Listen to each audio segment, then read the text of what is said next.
Save 20% of your income, invest it steadily, and one day you will be wealthy. That is the rule. It is printed in every personal finance book, repeated by every advisor, taught to every child who ever opened a first bank account. And it is, on its own terms, true. A disciplined saver who sets aside 20% for 40 years will end up comfortable, possibly secure, possibly, by the standards of most people, well off. Now set that beside a single uncomfortable number, almost no fortune above 9 figures, $100 million or more, was ever built by saving a paycheck. Study the composition of that group and the pattern is nearly total. The money came from owning something that grew, not from withholding a slice of wages. The 2023 Forbes 400 required a minimum net worth of $2.9 billion to make the list. There is no salary, no savings rate, no length of career that arithmetic can bend toward that figure. Consider the math directly, because the math is the entire argument. Take a household earning $200,000 a year, top 10% of American earners. Suppose they save an extraordinary 30%, $60,000 annually, and earn a steady 7% on it. After 30 years of that punishing discipline, they arrive at roughly $6 million. A remarkable result. A life-changing result. And still off the bottom of the ultra-wealth scale by a factor of nearly 500. That gap is not a matter of effort. The saver in that example did everything correctly. They out-earned 90% of the country and outsaved almost everyone. The ceiling they hit was structural. Saved income compounds, but it compounds on a base that a salary can only ever feed in thin, taxed, after-the-fact increments. Here is the truth the number exposes. The people at the very top are not doing a more aggressive version of what the saver is doing. They are not saving harder, or saving smarter, or saving earlier. They are not saving at all in the sense the advice means. Their wealth does not sit in a savings account waiting to grow. It sits inside things they own, companies, real estate, equity positions, that grow whether or not another dollar of income is ever set aside. This is where the ordinary picture of wealth quietly falls apart. Most people imagine the rich as super savers, same game, bigger scoreboard. Skip the vacations, drive the older car, and the distance closes. But the distance does not close because the two are not on the same board. One is accumulating the residue of a paycheck. The other is engineering the growth of assets and, crucially, arranging their life so those assets are never converted back into ordinary spending.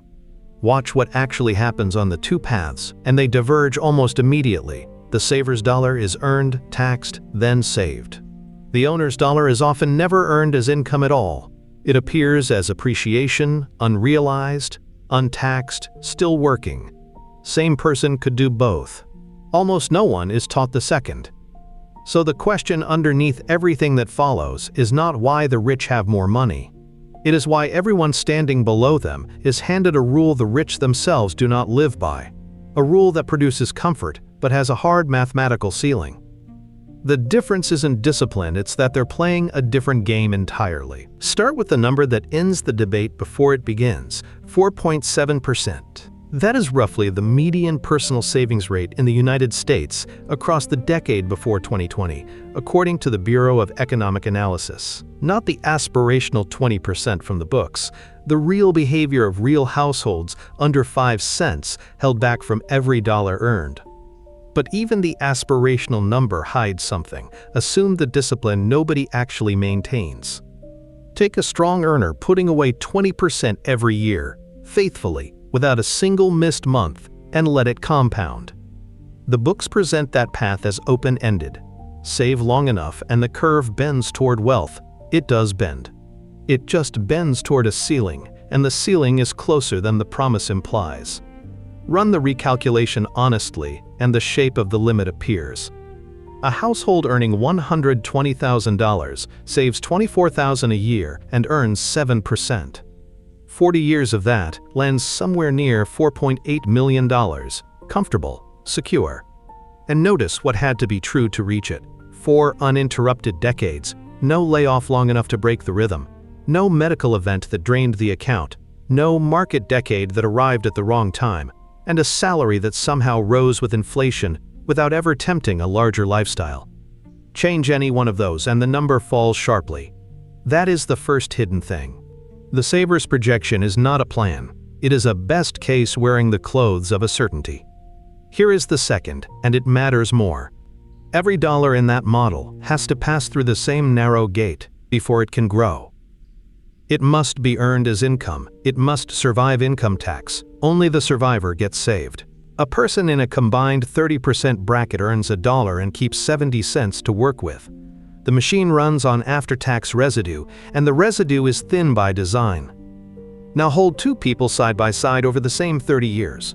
The first is the disciplined saver, earn, tax, save, repeat. The second buys a single asset, a stake in a business or a piece of property worth $200,000, and simply holds it while it appreciates at that same 7%. The saver is feeding the account manually, one taxed installment at a time. The owner adds nothing, not $1. And after 30 years, the untouched asset is worth roughly $1.5 million. None of that gain taxed until sold, and the saver, pouring in $24,000 every year, is running to stay in the same neighborhood. Same rate of return, wildly different machines. One requires constant fuel and taxes every ounce of it. The other requires an initial position and then rewards patience with growth. The tax system never touches until the owner chooses to touch it. This is where the saving story quietly breaks. Saving is not wrong. It is not useless. For most of the population, it is the only rung available, and it beats the alternative of nothing. But it has a built-in ceiling because it depends on three things that are each hostile to large wealth. It needs income, income is taxed, and taxed income is finite. The wealthy did not find a way to save faster. They stepped off that treadmill entirely. They stopped trying to win a game whose scoreboard is capped by a paycheck and started playing one whose scoreboard is capped by nothing but the value of what they own. So the real question sharpens. If the rich are not filling a savings account, what exactly are they doing with money that the saver is not? Where does the dollar go, if not into the account the rest of the country is told to guard? The wealthy aren't saving harder. They stopped feeding the same machine. A saver and an owner can hold the exact same net worth on paper, the same $1 million, and be living two completely different financial lives. That single fact is where the answer to the last question begins. Take the saver first. Consider a couple in their 50s, both salaried, who did everything the books asked. Over 3 decades, they built a portfolio worth roughly $1 million. An index fund, a paid-down house, a cash cushion. Their balance sheet is clean, and it is honest. But look at how it behaves. Every dollar on it was earned, taxed, and then set aside. The assets grow, but the household spending still comes almost entirely from the same source it always did, the paycheck. When the paycheck stops, they must begin selling the very thing they spent 30 years assembling. Retirement for them is a slow, careful act of disassembly. The number goes down on purpose. That is the plan. Now, set beside them an owner with the same $1 million on paper, but arranged differently. Not $1 million in a fund fed by wages. $1 million in the equity of a small operating business, or in a handful of rental units, or in a concentrated stake in a company. The distinction is not the size of the number, it is what the number does while its owner sleeps. Here is the deepening, and it is the whole point. The saver's million is a stored result. The residue of past labor, sitting still, waiting to be spent down. The owner's million is a producing instrument. Those rental units generate rent. That business throws off profit. That equity position pays dividends or compounds inside itself. The owner does not have to sell the asset to eat, because the asset feeds them while remaining intact. One balance sheet holds wealth that must be consumed to be useful. The other holds wealth that pays the owner for keeping it. Follow the cash and the divergence becomes physical. The saver, needing $40,000 a year to live, sells $40,000 of the portfolio. The pile shrinks. Next year they sell again. The owner, needing that same $40,000, collects it from what the assets produce and touches the principal not at all. Year after year, the saver's base erodes while the owner's base stays whole, often growing because appreciating assets tend to appreciate on top of the income they throw off. This is why the two are not on the same board, and it has almost nothing to do with how much either one earned. It has to do with the character of what they own. The saver owns a claim on their own past income, denominated in dollars that only leave. The owner owns a machine, denominated in something that produces. Notice what this reveals about the entire saving instinct. Saving is taught as accumulation. Build the pile, guard the pile. But a pile is inert. It does nothing but wait to be reduced. The rich are not guarding a larger pile. They are holding instruments that generate, and the number on the statement is almost a side effect of the generating.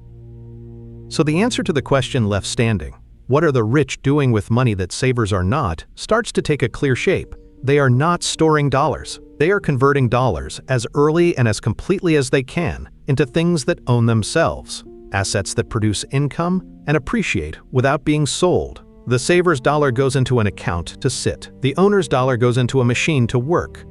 That is step one of the system. Own producing assets rather than storing earned income. And it is the step almost everyone eventually gets partly right. A house, a retirement account, maybe a rental.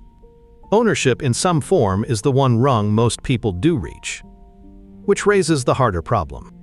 If ownership is the part they get right, then the failure that keeps them below the top must live somewhere else entirely. A woman inherits a small commercial building worth $400,000 from an aunt she barely knew. She is not wealthy. She is a school administrator earning $68,000 a year, and she has no idea what she is holding. For the first year, she treats it the way a saver treats everything, as a number that might one day be spent. She thinks about selling. The offers come in, and each one is tempting, because $400,000 in cash feels solid in a way that a leaky building with 2 tenants does not. But a tax question stops her. Selling would trigger a capital gain, and the gain would take a bite she did not expect. So she holds, almost by accident. She keeps the tenants. She collects roughly $34,000 a year in rent. And something shifts in how she sees her own life. Because that $34,000 behaves nothing like her salary. Her salary is earned, then taxed at ordinary rates. Then whatever survives is hers to save. The rent arrives, and against it she deducts the mortgage interest, the repairs, the insurance, and this is the part that surprises her. Depreciation, a paper expense for where the building isn't really suffering. After those deductions, a large slice of that rent reaches her taxed lightly or not at all. She is keeping more of $34,000 passive dollars than she keeps of the equivalent slice of her $68,000 salaried ones. That is the mechanism, and it is worth slowing down on because it is the entire engine of the top. Income is money that must be earned before it exists. It passes through the wage gate, gets taxed as it passes, and only the remainder can ever be put to work. Ownership is different in kind, not degree. An owned asset generates money without the owner performing labor for each dollar. The tax code treats that money more gently, and, the decisive part, the asset keeps existing after it pays. The building throws off rent and is still a building. The saver's dollar, once spent, is simply gone. Run the two forward, and they don't just grow at different speeds. They grow in different directions. The salaried saver converts labor into taxed dollars, into a shrinking pile. The owner converts an asset into a stream, while the asset itself appreciates underneath the stream. Same person could pursue both. The tax system quietly rewards only one of them for holding rather than spending. Now feel what this does to the woman with the building. She started the year wanting to sell, to turn the thing into a number she understood. By the end of it, she understands that selling would have been the single worst move available. It would have converted a producing instrument into a taxed lump of cash that only ever leaves. She did nothing brilliant. She simply didn't sell. And not selling, it turns out, was the whole trick. Here is the turn, though, the thing that reframes the entire climb. She acquired the asset by luck. Most people who build wealth acquire it on purpose. They buy the building, the business, the equity position. And acquisition, for all its difficulty, is the part the system actually teaches. Save a down payment, buy the rental, max the retirement account, buy the index fund. It is hard, but it is legible, and enough people manage some version of it. Acquisition is not where fortunes quietly fail. which forces an uncomfortable question to the surface. If getting the asset is the part people are told how to do, and many do it, then the reason so few ever reach the top cannot be acquisition at all. The hard part, the part nobody puts on the checklist, has to be something else, something that happens after you own the thing. Because owning assets creates a new problem the saver never faces. How do you eat without selling them? So how do you spend without ever selling the thing that makes you rich? Hold that question, because it sounds like a riddle and it is actually a plumbing diagram. Watch a specific move play out. Consider someone holding $20 million in appreciated stock, a position bought long ago, now worth many times what was paid for it. He wants $2 million this year, a house, a boat, ordinary large spending. The saver's instinct, the only instinct most people own, says sell. Sell a slice of the stock, take the cash, buy the things. But he doesn't sell a single share.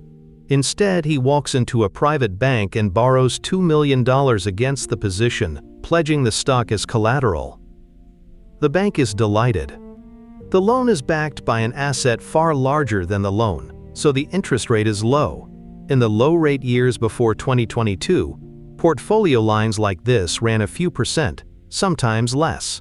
He gets his $2 million, he spends it, and he still owns every share. Sit with what just happened, because the mechanics are the whole lesson. If he had sold $2 million of stock, he would have realized a capital gain and paid tax on it, at the federal long-term rate of up to 23.8%, once the net investment income surtax is included. Selling to raise $2 million might have required liquidating far more, because a chunk of the proceeds evaporates into that tax. Worse, the shares he sold would stop compounding forever. He would have permanently traded a producing instrument for a one-time lump of taxed cash. Borrowing does none of that. Loan proceeds are not income, you have to pay a loan back, so the tax code does not treat it as money earned. There is no taxable event. The $2 million arrives untaxed. The $20 million position stays whole and keeps appreciating, now compounding on a base he never disturbed. The asset grows. The loan sits against it, and the asset, growing faster than the modest interest accrues, quietly outruns the very debt used to spend from it. This is the layer above ownership, and it is the one savers are never shown.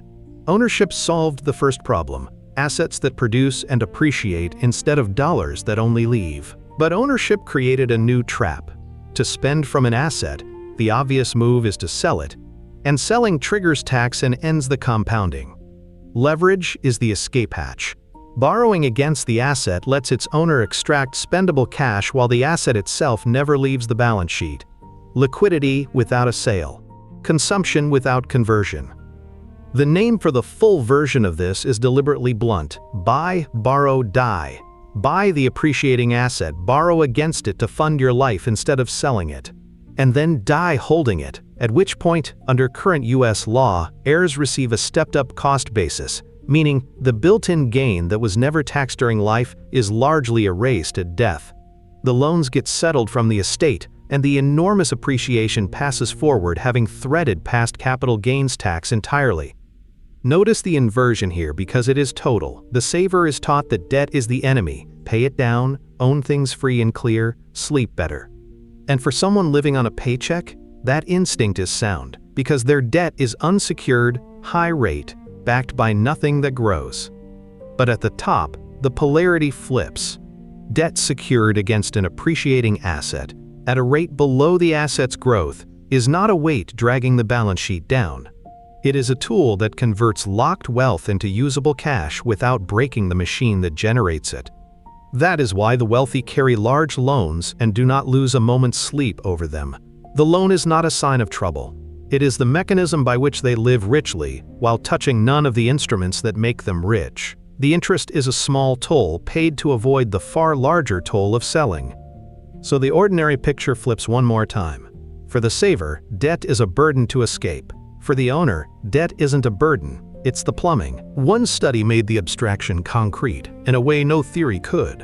In 2021, ProPublica obtained years of IRS data on the wealthiest Americans and reported a figure that stopped even skeptical readers cold. Over a 5-year stretch, the 25 richest people in the country saw their collective net worth climb by $401 billion, while paying a combined $13.6 billion in federal income tax. That works out to a true tax rate on their wealth growth of roughly 3.4%. Not a loophole in the margins. The main event. Follow the timeline that produces a number like that, because it runs across a lifetime, not a tax year. It begins with a purchase. Early, often before anyone is watching, the future fortune buys or founds an asset, a company, a block of shares, a portfolio of property. For years, it does nothing spendable. It simply appreciates, and appreciation is invisible to the tax system. A share that rises from $10 to $1,000 generates not 1 cent of taxable income along the way, because nothing was sold. The gain is real, it is enormous, and it is legally weightless. Year after year, the position swells, while the tax bill on that growth stays at zero. Then comes the phase most people never see. The owner needs to live, houses, travel, ordinary large spending. And here the timeline reaches its turning point, the single decision that separates this game from the savers. He does not sell. Selling would end the silence, converting invisible gain into taxed income in a single stroke. Instead, he borrows against the position, drawing spendable cash at an interest rate below the asset's own rate of growth. He funds a decade of life without triggering $1 of tax, because a loan is not income. The asset keeps compounding on a base he never touched. This is the answer to the question left standing. How do you spend without selling the thing that makes you rich? You borrow against it and let it outgrow the loan.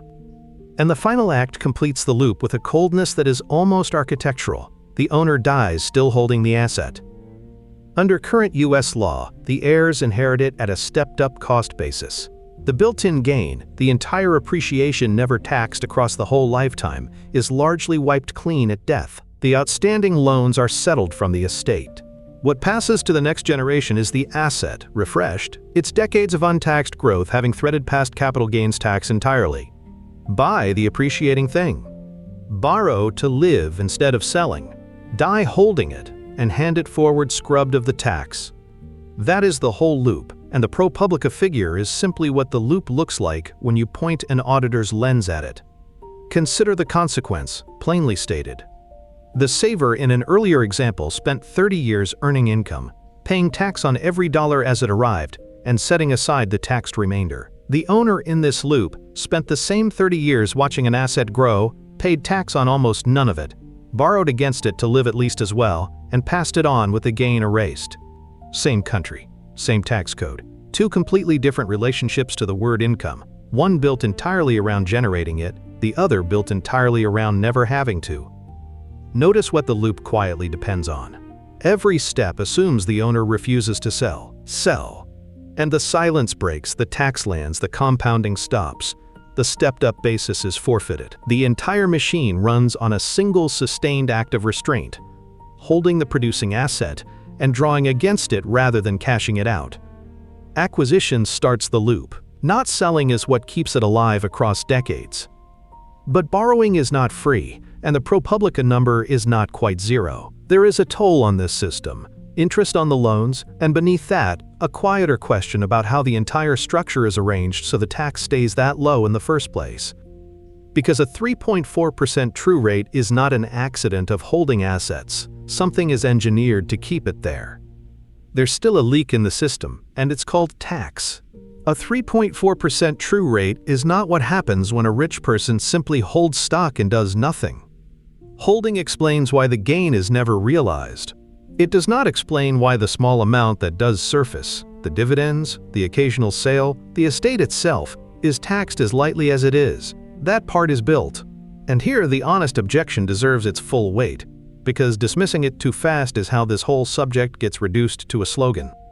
The objection is that this is simply cheating, that tax structure is a polite phrase for evasion, and that the wealthy are breaking rules the rest of the country obeys. Stated at its strongest, the case is not unreasonable. A school teacher earning $68,000 has almost no discretion over her tax bill. Her income is reported by an employer, withheld before she sees it, and settled at ordinary rates that in 2023 ran up to 22% on her bracket before payroll taxes. She cannot restructure her salary. Meanwhile, a fortune pays 3.4% on its growth. From where she stands, the gap looks less like law and more like a rigged game with two rule books. Take that seriously. Then look at what the structure actually does, because the answer is more unsettling than evasion would be. Almost none of it is illegal. That is the point that reorders everything. Wages face ordinary income tax, topping out at 37% federally in 2023. Long-term capital gains, profit on assets held longer than a year, top out at 20%, or 23.8% with the surtax. Qualified dividends get the same favored treatment. So the same dollar, earned as salary, is taxed nearly twice as hard as when it arrives as investment return. That is not a loophole slipped past Congress. It is written into the code deliberately, as an incentive to own and hold, rather than to earn and spend. Layer the structures on top and the rate falls further, still legally. Assets held inside the right entities defer tax for years. Losses in one position offset gains in another. Charitable trusts convert appreciated stock into income streams while erasing the gain. Real estate depreciation shelters cash rent, exactly as it did for the woman with the inherited building. And at death, the stepped-up basis erases the lifetime gain entirely. Each piece is a rule any citizen may use. The wealthy use all of them at once, at scale, with advisors whose only job is to assemble the layers into a single low number. The rebuttal is not that the objection is wrong about the outcome. The outcome is exactly as lopsided as it looks. The objection is wrong about the cause. This is not the rich breaking the tax system. It is the rich reading a tax system written to reward owning over earning and arranging their entire financial life to sit on the rewarded side of every line. That reframing matters for the viewer far more than the outrage does.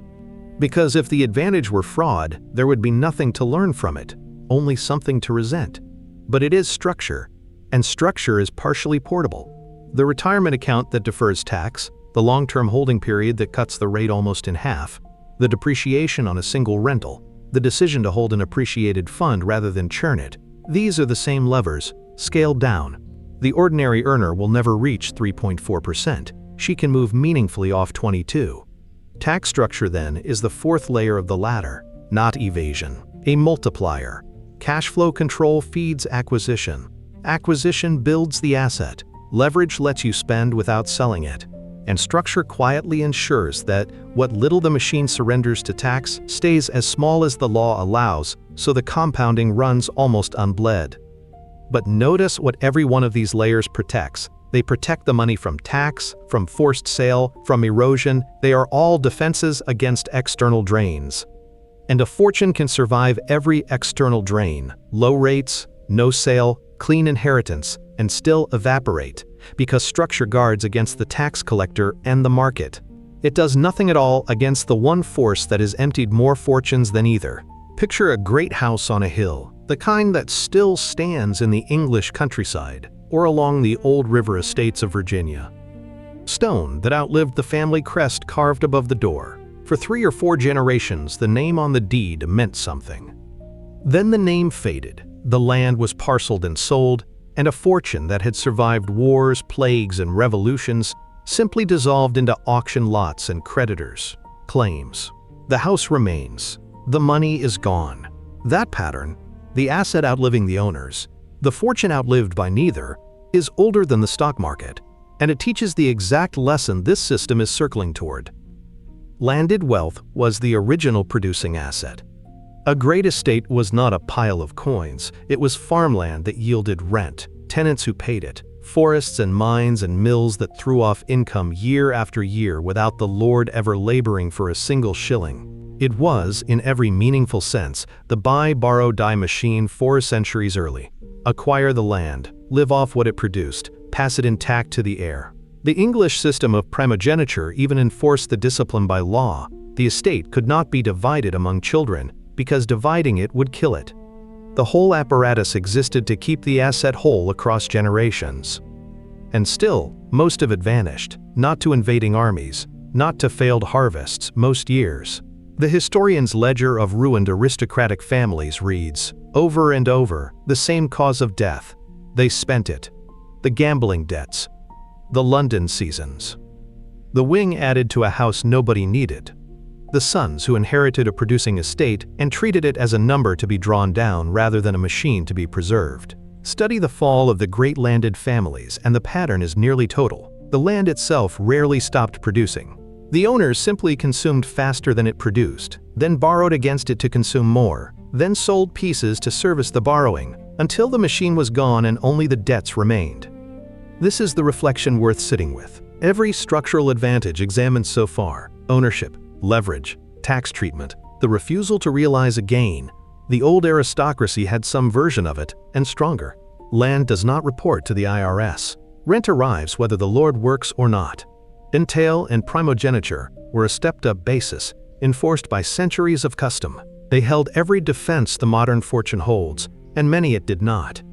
And it was not enough, because none of those defenses guards against the one drain that comes from inside the house.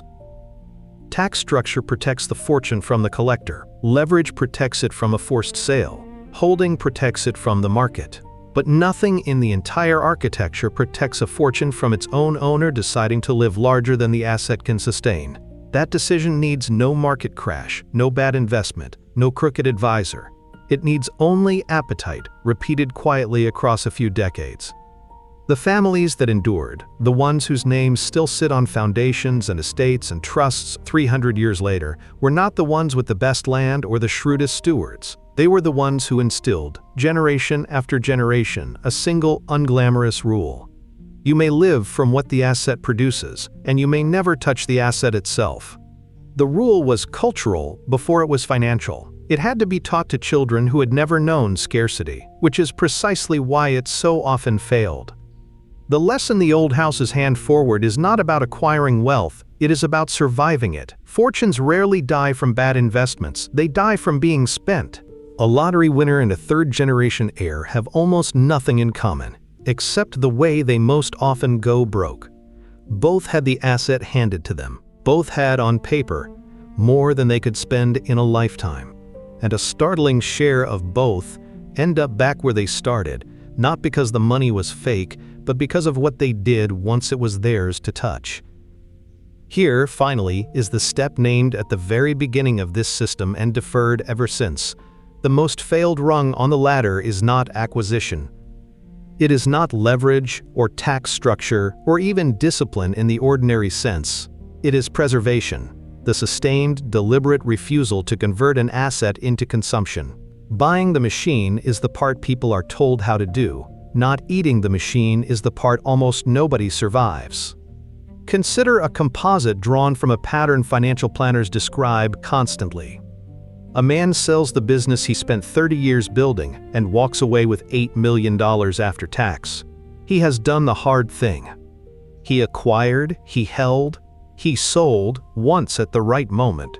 By every metric of the earlier chapters, he has won. The asset is now capital, and $8 million invested conservatively throws off perhaps $280,000 a year without ever touching principal. A permanent income most Americans would consider wealth by itself.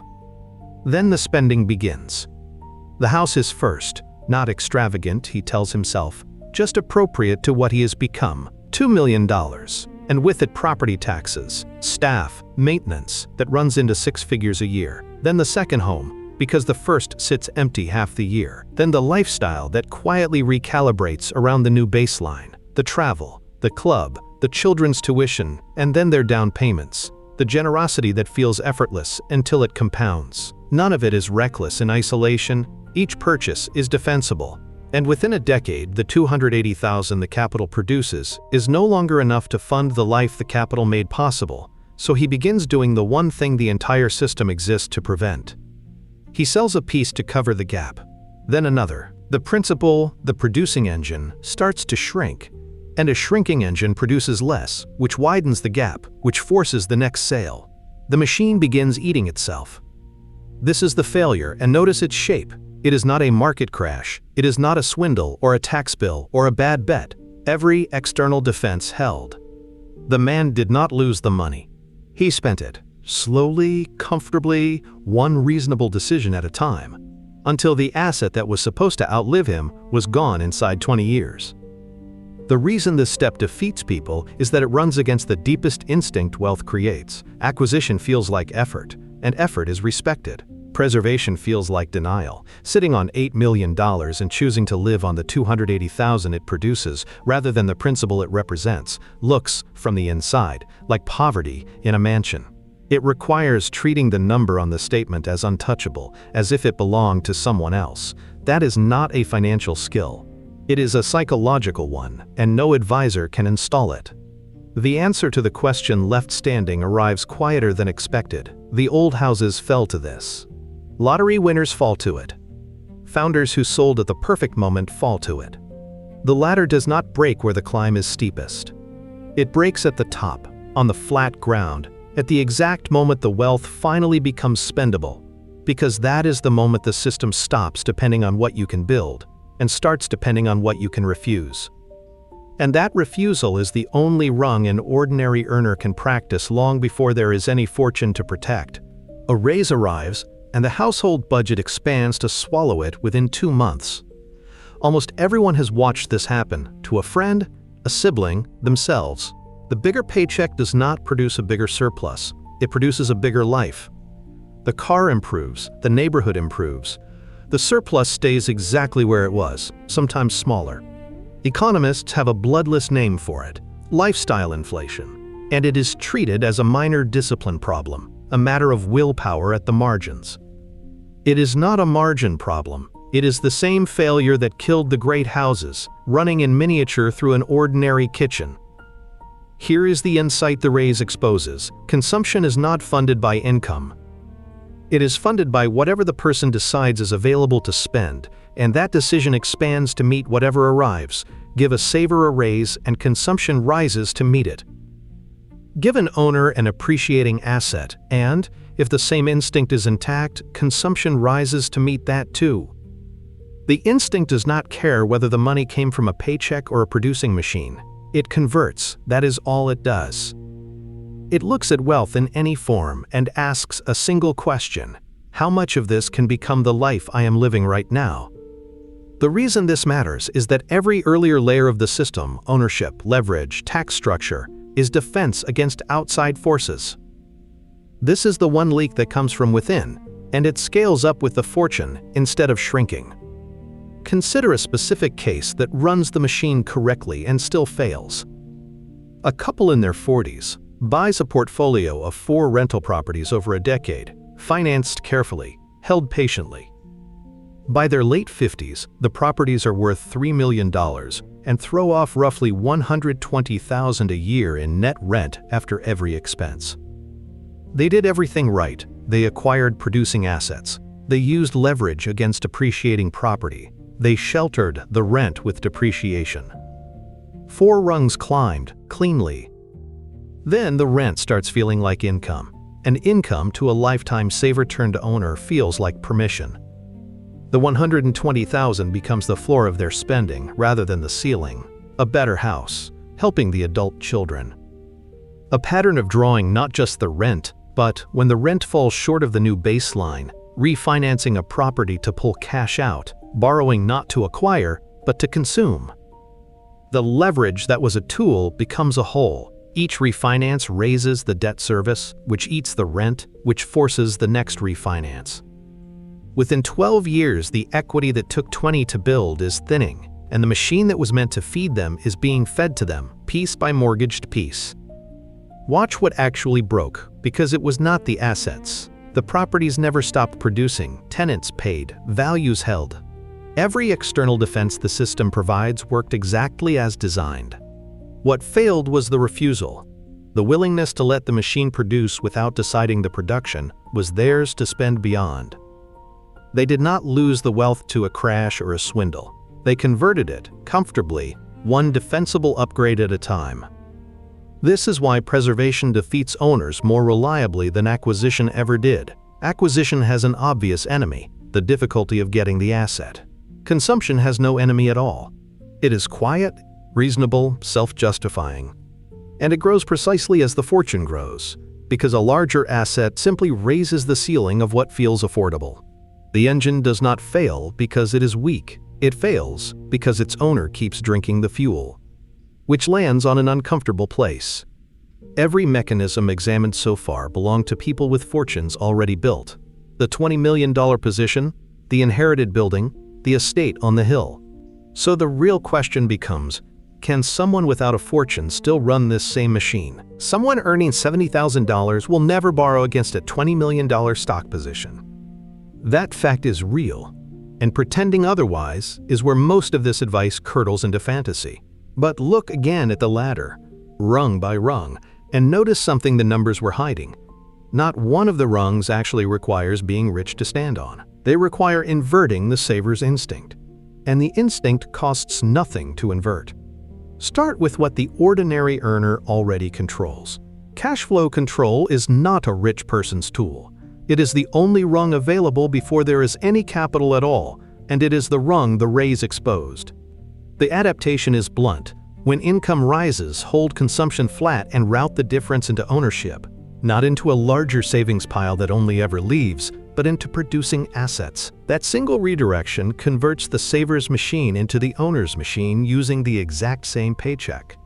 Then acquisition, scaled down. The wealthy buy companies and buildings. The ordinary earner buys shares of them.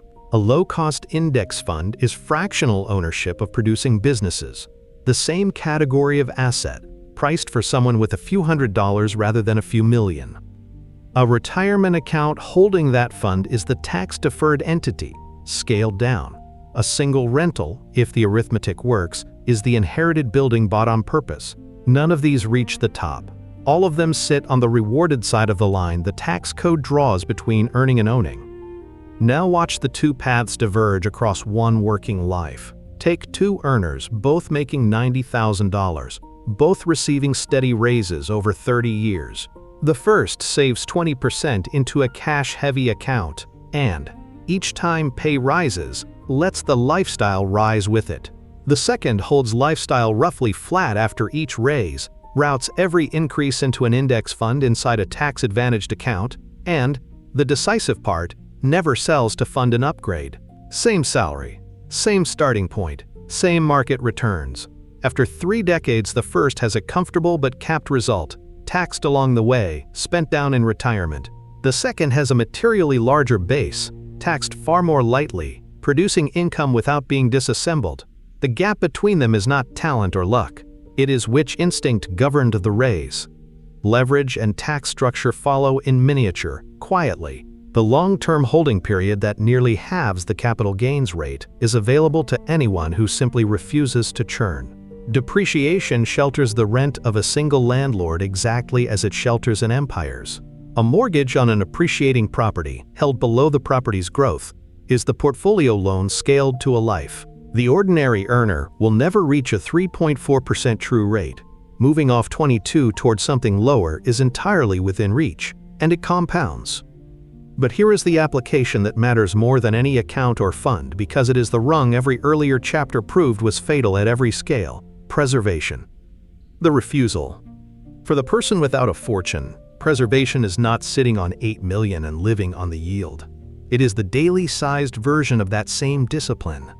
Letting the asset produce without deciding the production is spendable. Keeping consumption flat while ownership grows. Treating the number as untouchable long before it is large enough to be tempting. It is the one rung that can be practiced with no capital at all, on the very first raise, and it is the one that decides everything downstream.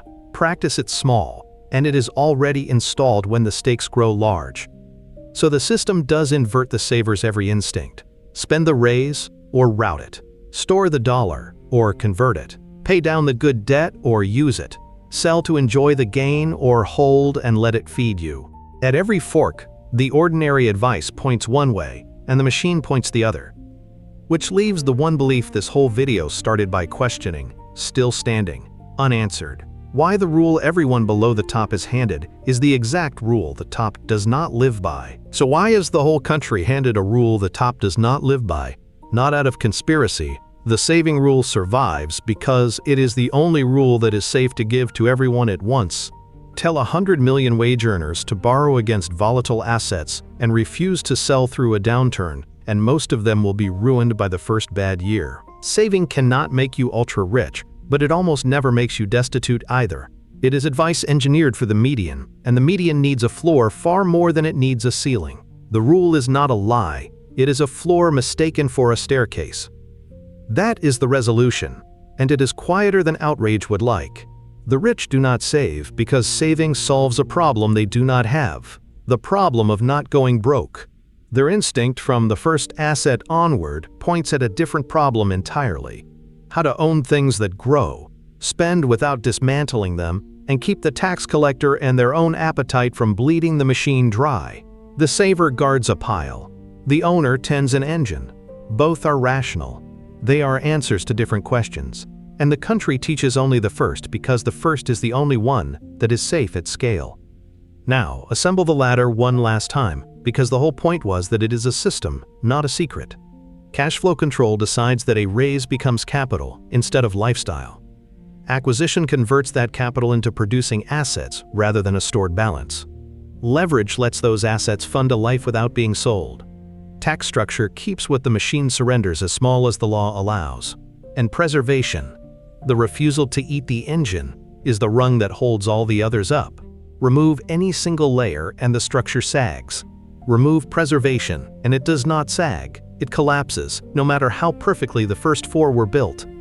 That is the truth. The great houses, the lottery winners, and the founders who sold at the perfect moment all confirmed from different directions. Fortunes rarely die from failing to acquire. They die from being consumed. The steepest part of the climb is not getting the asset.